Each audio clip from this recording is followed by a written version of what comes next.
Hey everyone, hello and welcome. आज इस video lecture में मैं आप लोगों को 12th पास करने के बाद आप क्या क्या कर सकते हैं, साइंस वाले बच्चों के पास कौन कौन से स्कोप्स होते हैं 12th पास आउट करने के बाद, ये चीज़ हम देखेंगे। वैसे तो कोर्सेज बहुत सारे अवेलेबल हैं, बट मोस्टली जो ज़्यादातर फेवरेबल कोर्सेज होते हैं जिनमें आगे चल के बहुत ज़्यादा स्कोप है, उन चीज़ों के बारे में मैं आप लोगों को यहाँ पे बताऊंगा। कोर्सेज आपको वाइड रेंज में मिल जाएंगे, बहुत सारे मिल जाएंगे, बट आगे इंटरेस्ट के हिसाब से, और आपने साइंस पढ़ी है तो साइंस के ही लाइन पे बेसिस पे हम लोग यहाँ पे देखेंगे कि कौन कौन से ऐसे कोर्सेज हैं जिसको 12th के बाद आप प्रेफर कर सकते हैं। और ये बता दूंगा मैं कि किसमें स्कोप कितना कितना है, क्योंकि अभी तक बहुत लोग ऐसे होंगे आप में से जिसको बहुत लोगों को आइडिया नहीं होगा कि अगर 12th तो पास कर लिया पर कोर्स क्या ऑप्ट करना है 12th के बाद, कुछ आइडिया ही नहीं है। तो 12th के बाद आप कोर्स क्या आइडिया करेंगे, ये आप अपने इंटरेस्ट के बेसिस पे कर सकते हैं। ऐसा नहीं होता है कि इंटरेस्ट एक सब्जेक्ट में आपके पास स्कोप है, एक में नहीं है, स्कोप सब में होता है, बट आपको अपने इंटरेस्ट के हिसाब से चलना है। तो अगर मैं बात करूं तो 12th क्लास के बाद सबसे कॉमन सब्जेक्ट जिसमें सबसे ज्यादा लोग ऑप्ट करते हैं वो होता है बीटेक। जी हाँ, बीटेक की बात करें तो बीटेक सबसे कॉमन कोर्स है जो 12th के बाद बच्चे ऑप्ट करते हैं। सबसे ज्यादा मात्रा में आप लोगों को बीटेक करने वाले बच्चे मिल जाएंगे। और बीटेक जनरली जो होता है जिसको हम कॉमनली इंजीनियरिंग कोर्सेज कहते हैं, तो इंजीनियरिंग क्या होता है आप लोगों को सबको पता है कि जेई मींस का एंट्रेंस एग्जाम से होता है, और जेई मींस का एग्जाम इंडिया के one of the toughest exams में काउंट किया जाता है। जो मींस क्वालिफाई करता है उसके बाद आप लोगों को एडवांस देना पड़ता है, और एडवांस जिस बच्चे ने क्वालिफाई कर लिया उसको आईआईटी में एडमिशन मिलेगा, और आईआईटी में एडमिशन तो सबका सपना होता है ना। तो बेसिकली अगर हम बात करेंगे बीटेक कोर्सेज की, तो बीटेक में भी हमारे पास एक दो नहीं बहुत सारे कोर्सेज होते हैं, जिसमें से कुछ स्पेशल जो सबसे ज्यादा डिमांड वाले कोर्सेज हैं उनको मैं यहाँ लिख कर ले आया हूँ। बात करेंगे अगर तो पेट्रोलियम इंजीनियरिंग, केमिकल इंजीनियरिंग और एग्रोकेमिकल इंजीनियरिंग, ये सारे केमिस्ट्री बेस्ड इंजीनियरिंग कोर्सेज हैं, और पेट्रोलियम इंजीनियरिंग की बहुत ज्यादा डिमांड है आजकल, बहुत ही ज्यादा डिमांड है। और इसमें आप लोगों को काफी अगर आईआईटी में लेना है या एनआईटी में लेना है तो काफी अच्छी रैंक ऑप्ट करनी होती है जेई मेंस में, जिसके बेसिस पे आप इंजीनियरिंग कर सकते हैं। दैट मींस अगर आप जेई मेंस दे रहे हैं, आपकी रैंक अच्छी आ रही है, तो पेट्रोलियम इंजीनियरिंग ऑप्ट करने में कोई नुकसान नहीं है। याद रखिएगा, काफी अच्छी इनकम भी होती है, एक बार जॉब लग जाएगी उसके बाद। और एग्रोकेमिकल की बात करें तो सॉफ्टवेयर सबसे ज्यादा पॉपुलर कोर्स है, सबसे ज्यादा लोग जो है सॉफ्टवेयर इंजीनियरिंग करते हैं, क्योंकि इसके स्कोप की बात ही कम नहीं है, मतलब एक से बढ़ के एक स्कोप है इसमें। मतलब सबसे ज्यादा स्कोप अगर देखा जाए तो सॉफ्टवेयर इंजीनियरिंग का है। आजकल जो सॉफ्टवेयर मार्केट है वो बहुत ज्यादा चला हुआ है, गूगल में, एप्पल में, माइक्रोसॉफ्ट में, हर जगह सॉफ्टवेयर इंजीनियरिंग से बहुत जल्दी रिक्रूटमेंट हो जाती है। आईटी डिपार्टमेंट मैकेनिकल और मैकेनिकल इलेक्ट्रिकल बाकी सब के कंपैरिजन में थोड़ा नीचे जरूर आता है, बट इनकी वैल्यू भी बहुत होती है। तो जेई मींस अगर आप दे रहे हैं और आपको गवर्नमेंट कॉलेज से बीटेक करने का मौका मिल रहा है तो ये बहुत अच्छी बात होती है। गवर्नमेंट कॉलेज से बीटेक बहुत बड़ी बात है। और बीटेक जरूरी नहीं है कि अगर आप बीटेक कर रहे हैं तो बीटेक आप गवर्नमेंट कॉलेज से ही करिए। आप में से बहुत लोगों का सपना होता है बीटेक करना है, हमें इंजीनियर बनना है, तो इंजीनियर बनने का ये मतलब नहीं है कि अगर आपका जेई मेंस क्वालिफाई नहीं हुआ और आपको गवर्नमेंट कॉलेज नहीं मिला तो आप नहीं करेंगे बीटेक, नहीं, आप प्राइवेट से भी कर सकते हैं बीटेक, स्कोप है, बट आपकी नॉलेज पे डिपेंड करता है आप क्या करेंगे क्या नहीं करेंगे। बहुत बार क्या होता है जिन बच्चों को जस्ट बीटेक के बाद ही जॉब चाहिए और बहुत अच्छी जॉब चाहिए, तो बहुत अच्छी जॉब के लिए वैसी मेहनत भी करनी पड़ेगी आप लोगों को, और कॉलेज भी वैसा चाहिए होगा। लेकिन अगर आप लोग हायर लेवल पे स्टडी करना चाहते हैं तो आप बीटेक किसी कॉलेज से करके उसके बाद जो उसके हायर स्टडीज होंगी, दैट मींस एमटेक होगा, आप एमटेक किसी बड़े एग्जाम से बाय गेट एग्जाम देकर आप किसी बड़े कॉलेज से एमटेक अगर कर लेंगे तो उसके बाद आप लोगों को हर फील्ड में काफी अच्छा स्कोप मिल जाएगा। लेकिन नॉर्मली अगर आपको सिर्फ बीटेक करना है और आप लोग अपना नॉलेज बढ़ाना चाहते हैं तो नॉलेज याद रखिए, आप लोग किसी भी कॉलेज से कर लीजिए, जॉब आप लोगों को आपके नॉलेज के बेसिस पे मिलेगी। आप जिसको अगर नॉलेज ज्यादा है जॉब तो मिल जाएगी, इसमें कोई दिक्कत की बात नहीं है। तो आप बीटेक में इन कोर्सेज को बहुत इजीली ऑप्ट कर सकते हैं। जेई मेंस का एग्जाम जरूर दीजिए जिसको बीटेक करना है, क्योंकि चांसेस बहुत ज्यादा होते हैं गवर्नमेंट कॉलेज मिलने की, सीट बहुत ज्यादा है, तो ऑप्ट करने में कोई दिक्कत की बात नहीं है। आप लोगों को 12th में अपने बेसिकली बहुत ज्यादा मेहनत करनी है इसके लिए। तो जेई मेंस की बेसिस पे petroleum, chemical, agrochemical, software engineering, इनकी डिमांड्स बहुत ज्यादा होती है, बहुत ही ज्यादा होती है। और आईआईटी में अगर जाना है तो आईआईटी एडवांस एग्जाम आप लोगों को क्लियर करना होगा, और उसके लिए बहुत ही ज्यादा मेहनत करनी पड़ेगी, यानी कि आपको मोर देन 24 आवर्स अपना एफर्ट लगाना होगा। फिर एक दिन में 24 घंटे से ज्यादा कैसे लगाएंगे, ये आप लोगों को डील करना है। ये जनरली जो कॉमन कोर्स होता है ये होता है मैथ्स वाले बच्चों के लिए। लेकिन बहुत बार क्या होते हैं जो बायो डिपार्टमेंट के बच्चे हैं वो बीटेक एग्जाम प्रेफर नहीं करते हैं, वो एमबीबीएस मेडिकल सर्विस में जाना चाहते हैं। अब मेडिकल सर्विस के लिए आपको नीट एग्जाम देना पड़ता है। नीट एग्जाम की अगर बात करेंगे तो नीट तो बहुत ही ज्यादा टफ होता है, बहुत ही ज्यादा टफ। और नीट के बेसिस पे एमबीबीएस और बीडीएस में निकलता है। एमबीबीएस जनरली जो मेडिकल सर्विस होगा, और बीडीएस आप लोगों को पता है bachelor in dental services. Dentist बनने के लिए आपको बीडीएस करना पड़ता है। एमबीबीएस बीडीएस में बहुत ज्यादा स्कोप है, बहुत ज्यादा। एक बार डॉक्टर बन गए तो फिर सेट है, लेकिन उसके लिए नीट एग्जाम क्वालिफाई करना पड़ता है। और ये जो एग्जाम आप देख रहे हैं ना, ये एग्जाम क्रैक करना बहुत बहुत मुश्किल होता है। ये JEE means advance, basically JEE advance जो है इसको कट ऑफ बहुत ज्यादा इसकी हाई जाती है। और एडवांस जिसने कर लिया क्वालिफाई फिर तो अलग बात है। और नीट भी क्वालिफाई करना बहुत बहुत मुश्किल होता है, बहुत ज्यादा डिफिकल्टी होती है नीट एग्जाम भी क्लियर करने में। अब उसके बाद अगर बात करें तो मेडिकल सर्विसेज में एमबीबीएस और बीडीएस के अलावा भी कुछ कोर्सेज होते हैं। कौन कौन से कोर्सेज होते हैं? तो बीएचएमएस यानी कि होम्योपैथी और बीयूएमएस यानी कि यूनानी सर्विसेज भी आते हैं। बीएचएमएस और यूनानी बहुत कॉमन सर्विसेज है, बहुत ही ज्यादा कॉमन सर्विसेज है।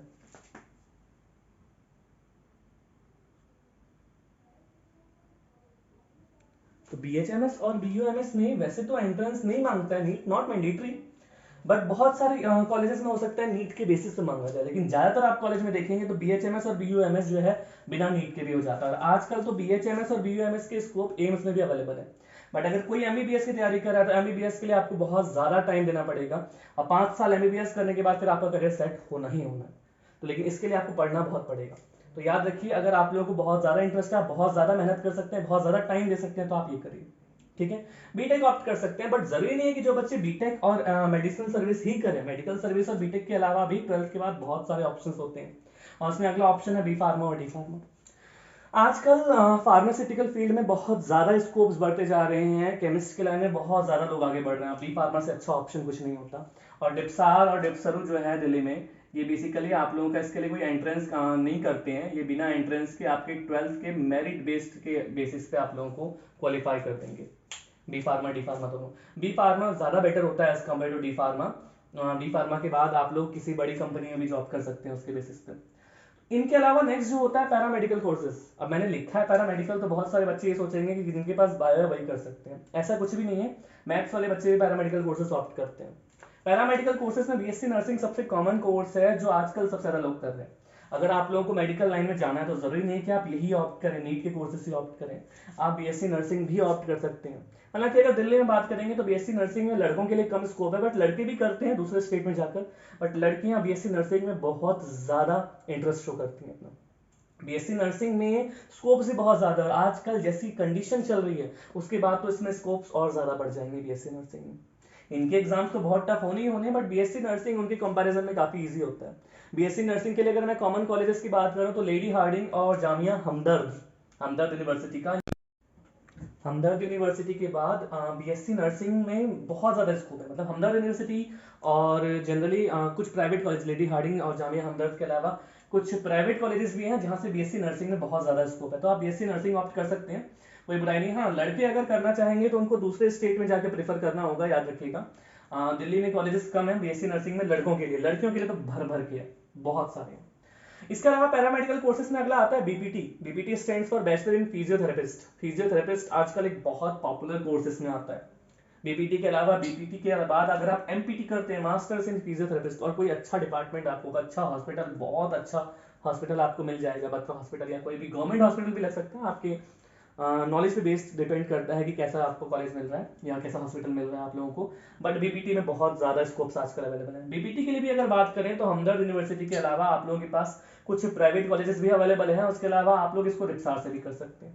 डिप्सार भी इसके लिए काफी अच्छा ऑप्शन है, तो बीपीटी भी कंसिडर किया जा सकता है अच्छे ऑप्शंस के लिए। बीपीटी के बाद अगर बात करें तो हमारे पास अगला आता है बीएमएलटी। बीएमएलटी मतलब bachelors in basically lab technician जो होता है आप लोगों के पास। तो ये लैब टेक्नीशियन की जो कोर्सेज हैं इसके भी आजकल बहुत ज्यादा स्कोप्स हैं। इसके अलावा अगर आप मास्टर्स कर लेते हैं इसमें लैब टेक्नीशियन कोर्सेज में तो इसके भी काफी स्कोप्स होते हैं। तो ये सब करने के बाद आपको डीआरडीओ जैसी बड़ी लैब्स में जॉब्स मिलने के बहुत चांसेस रहते हैं। इसके अलावा और भी बहुत सारी जगह है जहां बीएमएलटी के बाद जॉब्स अच्छी ऑफर होती हैं। इन तीनों के बाद नेक्स्ट आता है रेडियोलॉजी और बाकी सर्विसेज जो अलग अलग टाइप के रेज के साथ डील करती हैं, गामा रेज, यूवी रेज, इन सब के साथ। और अलग अलग डिवाइसेस आप लोगों ने सुनी होंगी अपनी पढ़ाई के दौरान, बहुत सारे ऐसे डिवाइसेस होती हैं जो रेज को ट्रैप करती हैं, अलग अलग चीजें बनाती हैं। ह्यूमन बॉडी एमआरआई स्कैन करने वाली जो मशीन होती है, इन सब का काम क्या होता है, तो ये सब काम रेडियोलॉजी और इनसे रिलेटेड कोर्सेज के साथ में आता है।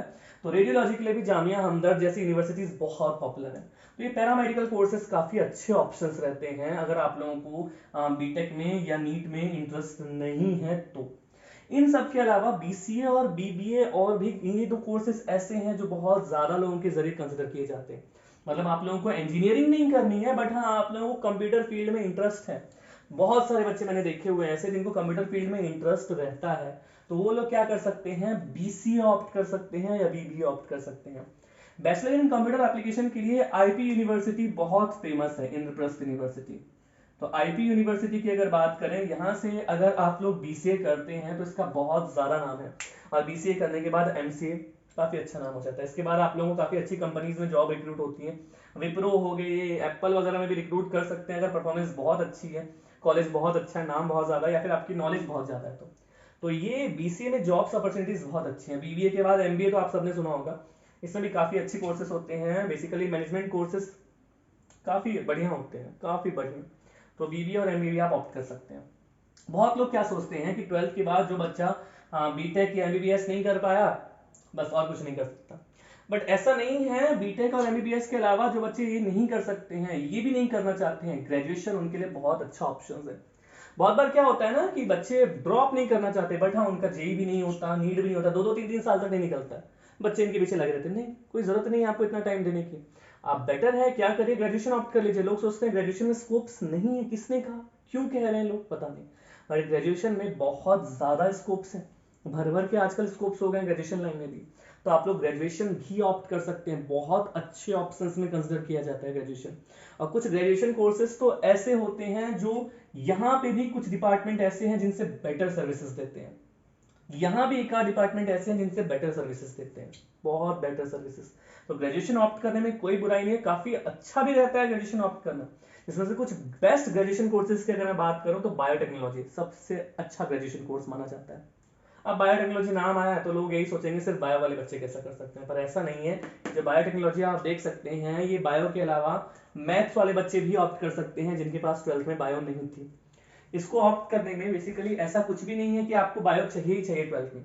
बहुत सारे कॉलेज में आजकल अवेलेबल है, ये जितने भी स्टेट यूनिवर्सिटीज हैं, चाहे डीयू हो गया, उसके अलावा जामिया हो गया, जामिया का डिपार्टमेंट तो बायोटेक्नोलॉजी का सबसे फेमस डिपार्टमेंट में आता है, और डीयू की भी कुछ कॉलेज में बायोटेक्नोलॉजी बहुत बहुत फेमस है। तो बायोटेक्नोलॉजी का स्कोप आजकल बहुत ज्यादा हो गया। हाँ, कोविड के लिए जो दवाई बना रहे हैं उससे भी आई थिंक बहुत सारे बायोटेक्नोलॉजिस्ट इन्वॉल्व होंगे, तो इसका जितना स्कोप आज है उतना ग्रेजुएशन के किसी कोर्सेज का नहीं है इन रियल। और बायोटेक यहाँ भी बहुत चीजों को टक्कर देता है, बहुत ही ज्यादा फेमस कोर्स है बायोटेक्नोलॉजी। और बायोटेक्नोलॉजी जो है बेसिकली यहाँ पे बायोमेडिकल साइंस वाले, केमिस्ट्री वाले बच्चे, बायोकेमिस्ट्री वाले बच्चे भी बायोटेक्नोलॉजी जो है मास्टर्स में ऑप्ट कर सकते हैं। तो बायोटेक्नोलॉजी बहुत अच्छा ऑप्शन होता है, बहुत ही अच्छा ऑप्शन है आगे आपके फ्यूचर करियर को बिल्डअप करने के लिए। अगर आपको इनमें इंटरेस्ट नहीं है तो आप ये ऑप्ट कर सकते हैं, या फिर अगर आप लोगों को अच्छी इनकम चाहिए तो बायोटेक ऑप्ट कर, जिनको इंटरेस्ट है बायोटेक्नोलॉजी में, जेनेटिक्स में या बायो में, तो बायोटेक्नोलॉजी ऑप्ट करने में कोई बुराई नहीं है।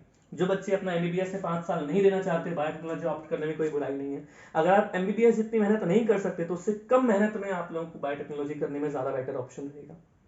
ठीक है, बायोटेक्नोलॉजी के अलावा आजकल एग्रीकल्चरल लाइन बहुत ज्यादा अच्छा। एक चीज और, बायोटेक्नोलॉजी अगर आप बीएससी कर रहे हैं और बाय चांस इसका आप एमएससी भी करना चाहते हैं तो जरूर करिए एमएससी। बीएससी के बाद एमएससी बायोटेक्नोलॉजी में तो स्कोप्स की लाइन लग जाती है, लंबी लंबी लाइन लगती है, भर भर के लाइन है, तो अच्छा ऑप्शन रहेगा अगर आप इसको भी ऑप्ट करते हैं तो। ओके, एग्रीकल्चर की बात करें तो आजकल इंडिया में एग्रीकल्चर, बीएससी इन एग्रीकल्चर जो है काफी अच्छा ऑप्शन माना जाने लग गया है, कि रूरल एरियाज में एग्रीकल्चर को प्रमोट करने के लिए बहुत कुछ किया जा रहा है कि कम जमीन है, कम समय में अच्छी फसल उगाना, अच्छी खेती करना, सब कैसे पॉसिबल होगा।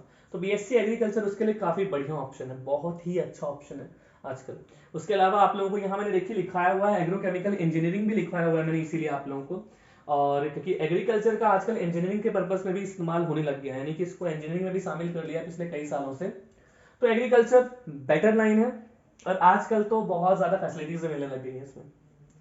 इसके अलावा बायोकेमिस्ट्री एक बेटर ऑप्शन होता है। बायोकेमिस्ट्री के बाद अगर आप मास्टर्स करना चाहते हैं तो मैं सजेस्ट करूंगा कि बीएससी आप बायोकेमिस्ट्री में कर लीजिए, उसके बाद मास्टर्स आप बायोटेक्नोलॉजी में कर सकते हैं ऑप्ट। जी हाँ, बीएससी के बाद एमएससी आप बायोटेक्नोलॉजी में ऑप्ट कर सकते हैं, बायोकेमिस्ट्री वाले बच्चे भी। बायोकेमिस्ट्री उन बच्चों को करना चाहिए जिनको ऑर्गेनिक केमिस्ट्री के साथ साथ बायोलॉजी में, स्पेशली जेनेटिक्स में इंटरेस्ट है, क्योंकि इसकी भी फील्ड लाइंस बहुत ज्यादा हैं, बहुत ही ज्यादा स्कोप्स हैं इनके, भर भर के स्कोप्स हैं इसके। तो बायोकेमिस्ट्री उन बच्चों को जरूर करना चाहिए जिनको जेनेटिक्स में और ऑर्गेनिक केमिस्ट्री में इंटरेस्ट है, क्योंकि इन दोनों का मिक्सचर होता है बायोकेमिस्ट्री। और इसकी सर्विसेज बिल्कुल बायोटेक्नोलॉजी जैसी होती है, जो सर्विसेज बायोटेक्नोलॉजी की है वही सर्विसेज बायोकेमिस्ट्री की भी है। और बहुत ज्यादा बड़ी बड़ी लैब्स में इनमें ऑफर होती है आपको जॉब्स। टीचर बन गए तो सैलरी भी अच्छी होती है इसमें। माइक्रोबायोलॉजी और बायोमेडिकल साइंस दोनों की सर्विसेज लगभग एक बराबर होती है। इसमें माइक्रोब्स के साथ डील करना होता है जनरली हमें। माइक्रोब्स का क्या यूज होता है ह्यूमन वेलफेयर के लिए, आप उससे क्या चीजें बना सकते हैं, सुना होगा आप लोगों ने।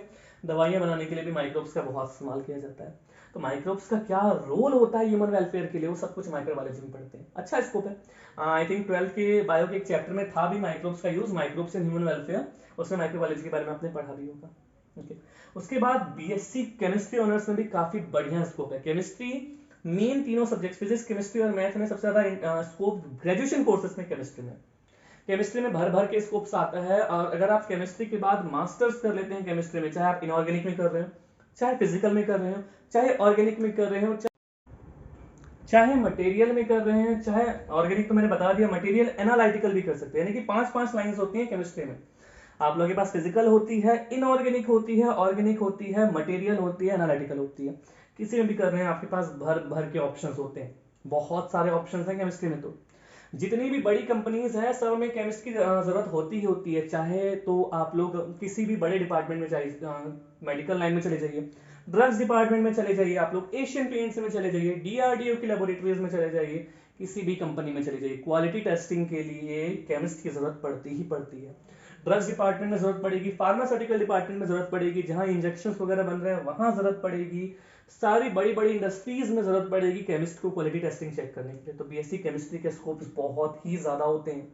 उसके अलावा जो बड़ी बड़ी कंपनीज है, एशियन पेंट्स वगैरह, नैरोलैक वगैरह, यूनिलीवर वगैरह, ये बहुत ज्यादा अच्छे इनकम में केमिस्ट्री वाले बच्चों को रिक्रूट करती है मास्टर्स करने के बाद। तो बीएससी केमिस्ट्री बहुत अच्छा करियर ऑप्शन सर्व करता है। उसके अलावा टीचिंग लाइन में भी केमिस्ट्री में बहुत ज्यादा स्कोप है अगर आप करेंगे तो बीएससी केमिस्ट्री बहुत ज्यादा स्कोप है। तो ये जो ग्रेजुएशन कोर्सेज मैंने लिखे हैं, इन कोर्सेज में से कुछ एक आध कोर्सेज ऐसे हैं जिनको ये काफी कड़ी टक्कर देती है, और कुछ तो ऐसे जो इनके जैसे बायोटेक्नोलॉजी जैसे कोर्सेज हो गए उसमें तो इनकम इनके एक आध कोर्सेज थे, जैसे लोअर सैलरी जो बेकार कॉलेज से अगर किसी ने किया हुआ है, बेकार तो कॉलेज आप नहीं कहते हैं, किसी को नहीं कहना चाहिए मुझे ये, बट फिर भी कहते हैं ना प्राइवेट यूनिवर्सिटीज हो गई जिसके बाद आपको जॉब नहीं मिल रही है। स्टार्टिंग के जॉब्स जरूर मिलेंगे, पेट्रोलियम, केमिकल, एग्रोकेमिकल, सॉफ्टवेयर वगैरह से तो जॉब मिलती ही मिलती है, आईटी डिपार्टमेंट से मिलती मिलती है, बट फिर भी कंपटीशन इतना ज्यादा हो गया है कि बायोटेक वाले बच्चों को पैसे कभी कभार किसी किसी फील्ड लाइन में, किसी किसी जगह पे इनसे मैकेनिकल इलेक्ट्रिकल वालों से ज्यादा मिल सकते हैं। हो सकता है इनमें से भी किसी और से ज्यादा मिल सकते हैं, चांसेस होते हैं। उसके अलावा जो है अगर बात करेंगे तो इन पांचों के अलावा जो है कुछ और भी ग्रेजुएशन कोर्सेज होते हैं, लाइक फिजिक्स, मैथ्स और लाइफ साइंस, बायोलॉजी में, चाहे जूलॉजी करिए चाहे बॉटनी करिए, इनका मेन काम जो होता है टीचिंग पर्पस के लिए होता है। हाँ, फिजिक्स में ऑप्टिक्स लाइन में बहुत स्कोप है। अगर आप ऑप्टिक्स डिपार्टमेंट में जाएंगे तो मशीन बनाने के लिए फिजिसिस्ट की जरूरत पड़ती है, बहुत पड़ती है। बट ज्यादातर लोग जो फिजिक्स ऑनर्स, मैथ्स ऑनर्स या लाइफ साइंस ऑनर्स या जनरल बीएससी करते हैं, उनका मेन काम टीचिंग पर्पस ही रहता है, जिनको बाद में टीचिंग करनी है। तो टीचिंग करने के लिए आप ध्यान रखिएगा, अगर आपको टीचिंग करनी है तो बीएससी करने के बाद बीएड करना जरूरी होता है, तो बीएड जरूर करिए। ओके, अब इन ग्रेजुएशन कोर्सेज के अलावा बहुत सारे बच्चों को क्या लगता है कि हम ग्रेजुएशन करेंगे उसके बाद हमें सरकारी जॉब की तैयारी करनी है, बट याद रखिए अगर आपको गवर्नमेंट जॉब्स की तैयारी करनी है तो बेटर रहेगा बीए करिए। क्यों? क्योंकि मैक्सिमम गवर्नमेंट जॉब में जो मांगी जाती है चीजें हैं वो पोल साइंस, हिस्ट्री, इन सब की चीजें मांगी जाती है। तो आप अपने 3 महत्वपूर्ण साल बीएससी करके बर्बाद ना करें अगर आपको government jobs like SSC, UPSC, railways या किसी और गवर्नमेंट जॉब की तैयारी करनी है। बेटर है आप बीए के लिए ऑप्ट करिए। बीए बहुत अच्छा ऑप्शन रहेगा उनके लिए, क्योंकि वो 3 साल आपके बच जाएंगे और आपको उसमें नॉलेज भी काफी मिल जाएगी गवर्नमेंट जॉब की तैयारी करिए। तो बीए बेटर ऑप्शन रहेगा जिनको गवर्नमेंट जॉब करना है। इन बीएससी कोर्सेज के अलावा और ग्रेजुएशन कोर्सेज लाइक बीए के अलावा आप लोगों के पास कुछ और भी कोर्सेज हैं, like diploma in health education या फिर न्यूट्रिशनिस्ट। उसके अलावा फिजिकल एजुकेशन में भी डिप्लोमा आजकल बहुत फेमस चल रहा है, एनालिटिकल केमिस्ट्री, हॉर्टिकल्चर और जियोलॉजी। इनकी डिप्लोमा डिग्री भी काफी ज्यादा आजकल मानी हो गई है, बहुत लोग करना चाह रहे हैं। तो बेसिकली मैंने आप लोगों के सामने ये कोर्सेस रख दिए हैं सारे, जिसमें जिसमें आप जा सकते हैं। अगर एंट्रेंस बेस्ड ही जाना है तो इन दोनों से बेटर कुछ नहीं होता। नीट आपको करना ही करना है तो 5 साल आपको देने ही देने होंगे, और उस 5 साल को देने के लिए पहले आप लोगों को इतनी मेहनत करनी होगी कि आप लोगों का नीट निकालना जरूरी है। सबसे हार्ड एग्जाम्स में काउंट किया जाता है, इसमें निकालना बहुत मुश्किल होता है क्योंकि सीट्स बहुत कम है इंडिया। निकालना मुश्किल क्यों होता है, सीट्स हद से ज्यादा कम है, 1% से भी कम सीट है इसमें, बहुत कम सीट है जितने बच्चे ऑप्ट करते हैं उसके कंपैरिजन में। इन रियलिटी बता रहा हूँ, प्राइवेट कॉलेज तो आपको मिल जाएंगे, पर गवर्नमेंट कॉलेज में जैसे 15 लाख बच्चे दे रहे हैं, पर सीट नियरली 10,000 ही है। तो बेसिकली नीट के लिए आपको बहुत बहुत बहुत ज्यादा मेहनत करनी पड़ेगी। और बाकी आप लोगों के पास ऐसा नहीं है, ऑप्शन नहीं है, ऑप्शन सब में है, स्कोप्स भर भर के सब में, आप कुछ भी करिए, कुछ भी करिए, नॉलेज आपको मिलेगी, आप लोगों के पास जॉब सब में बहुत अच्छी मिलेगी। इंडिया में पढ़ाई की बहुत वैल्यू होती है, अगर आपको इंडिया में जॉब चाहिए तो आपको पढ़ना जरूरी है। और यहाँ मैंने जितनी कोर्सेज लिखी हैं सब में काफी अच्छी जॉब अपॉर्चुनिटीज होती है। तो बेटर है आप मेहनत करिए, आप लोग एक बार कोर्सेज पूरा कर लेंगे, आप कॉलेज में जाएंगे, आपको अपने आप पता चल जाएगा किस कॉलेज में कितनी जॉब है। और जॉब अपॉर्चुनिटीज बहुत सारी हैं इंडिया में, इसमें से आप कोई भी कोर्स करेंगे तो आप बेरोजगार नहीं बैठेंगे। लोग बोलते नहीं हमने ये बीटेक किया था हमें जॉब नहीं मिल रही, ऐसा नहीं है। वो क्यों होता है ऐसा, क्योंकि लोग बोलते नहीं हमने बीटेक किया था हमें 50,000 की जॉब चाहिए, इससे कम नहीं करेंगे, 40,000 की जॉब चाहिए। अरे नहीं, शुरू में आप लो रेंज से शुरू करिए, धीरे धीरे धीरे देखिए, एक बार एक्सपीरियंस होने दीजिए आप लोगों को 1 साल 2 साल का, उसके बाद आपकी सैलरी बहुत ऊंची होगी। स्टार्टिंग तो करिए आप, धीरे नीचे से शुरू करेंगे तभी तो ऊपर उठेंगे। तो बेसिकली यही होगा, आपको जो मिल रहा है वो करिए, पर्सनालिटी इतनी मत देखिए आप लोग। शुरू में आप लोगों ने जो करा है मेहनत, आप लोगों को उसका फल धीरे धीरे मिलेगा, पर थोड़ा सब्र आप लोगों को रखना होगा। तो मैंने जितने कोर्सेस रखे हैं आप लोग ध्यान से सोचिए क्या करना है। अगर आपके दिमाग में कोई और भी कोर्स है जिसमें आप कर सकते हैं, आप नीचे कमेंट में लिख सकते हैं कि ये कोर्स है, इसमें क्या है क्या नहीं है, आप बता दूंगा फिर मैं क्या कैसा है। बट ये कोर्सेस आप लोगों के लिए मैंने मैक्सिमम वो कोर्सेस रख दिए जो 12th के बाद कर सकते हैं, जिसमें स्कोप्स भर भर के हैं। तो आप आराम से सोचिए समझिए कौन सा आपको करना है कोर्स, काफी इनफ टाइम है अभी 12th वाले बच्चों के पास, आसानी से देखिए, कोई दिक्कत नहीं होगी आप लोगों को, क्योंकि सारे कोर्सेस लगभग लगभग यही बनते हैं आप लोगों के पास। तो फ्री होकर देखिए। That's all for today, thank you very much.